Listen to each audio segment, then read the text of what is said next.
आखिर कौन है भगवान जगन्नाथ और वे किसके अवतार हैं, कहाँ पर हैं?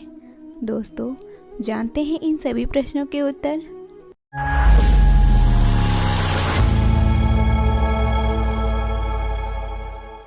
हरे कृष्णा। भगवान जगन्नाथ का मंदिर ओडिशा के पुरी शहर में स्थित है और भगवान जगन्नाथ के साथ उनके भाई बलराम और बहन सुभद्रा की भी पूजा की जाती है। दोस्तों, पुरी में जगन्नाथ जी का मंदिर निर्माण 12वीं शताब्दी में किया गया था। इस मंदिर में भगवान जगन्नाथ जी की मूर्ति लकड़ी से बनी हुई है, जिसे हर 12 साल में बदल दिया जाता है, जबकि हर साल आषाढ़ महीने में शुक्ल पक्ष की द्वितीया तिथि को जगन्नाथ जी की रथ यात्रा यहाँ बड़ी धूमधाम से निकाली जाती है। दोस्तों, भगवान जगन्नाथ को भगवान विष्णु का अवतार माना जाता है और वास्तव में उनके पास भगवान विष्णु के सभी अवतारों के गुण हैं। भगवान जगन्नाथ जी के अलग अलग अवसरों पर अलग अलग रूपों में पूजा की जाती है। अब बात करेंगे श्री भगवान जगन्नाथ की मूर्तियों की उत्पत्ति कैसे हुई। दोस्तों, जगन्नाथ से जुड़ी 2 रोचक कहानियाँ बताई जाती हैं। पहली कहानी में श्री कृष्ण जी अपने परम भक्त राज इंद्रद्युम्न के सपने में आए और उन्होंने उन्हें आदेश दिया कि पुरी के दरिया के किनारे पर पड़े एक पेड़ के तने में से वे श्री कृष्ण का विग्रह बनाएं। अब सुबह उठते ही राजा ने इस कार्य के लिए बड़े की तलाश शुरू कर दी।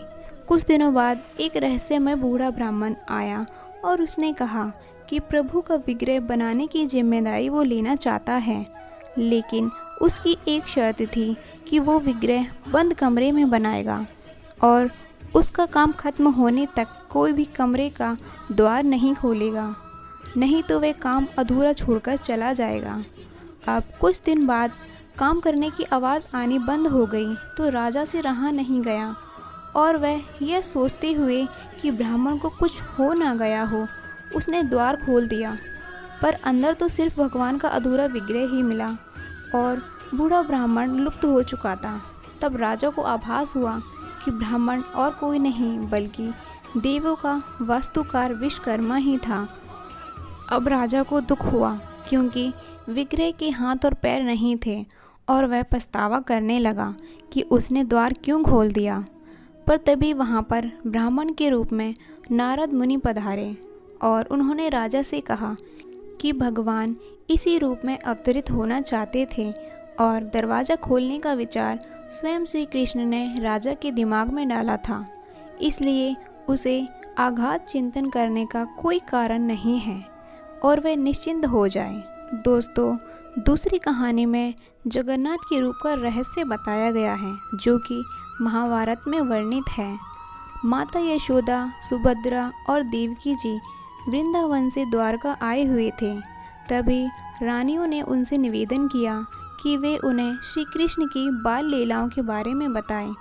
सुभद्रा जी द्वार पर पहरा दे रही थीं कि अगर कृष्ण और बलराम आ जाएंगे तो वो सबको आगाह कर देंगी, लेकिन माँ यशोदा और सुभद्रा से उनकी बाल लीलाओं को सुनने में वे इतनी मग्न हो गईं कि उन्हें कृष्ण और बलराम के आने का विचार ही नहीं रहा।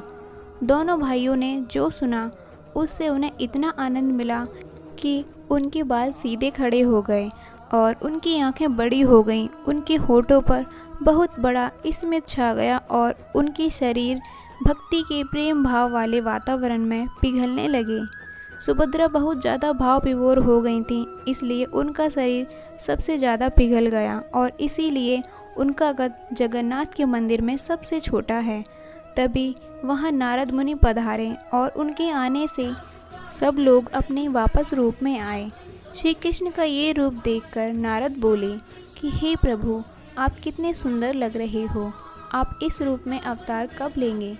तब श्री कृष्ण ने कहा कि कलयुग में वो ऐसा अवतार लेंगे और उन्होंने इस कलयुग में राजा इंद्रद्युम्न को नियमित बनाकर जगन्नाथ अवतार लिया। धन्यवाद दोस्तों। अगर वीडियो पसंद आया हो तो हमारे इस चैनल को लाइक, शेयर, सब्सक्राइब करना ना भूलें।